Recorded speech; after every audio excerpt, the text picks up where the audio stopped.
Arestado ang lalaking tumangay ng isang commuter van sa Tacloban City noong July 3.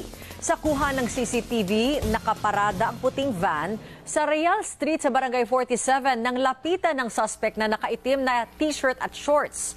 Agad sumakay ang lalaki sa driver's seat at pinatakbo ang sasakyan kahit may mga tao sa kanyang paligid.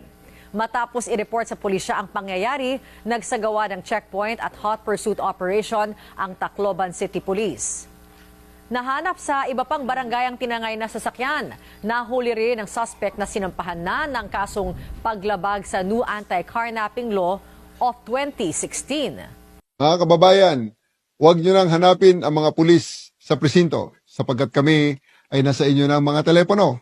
Dial 911, darating kami sa loob ng 5 minuto.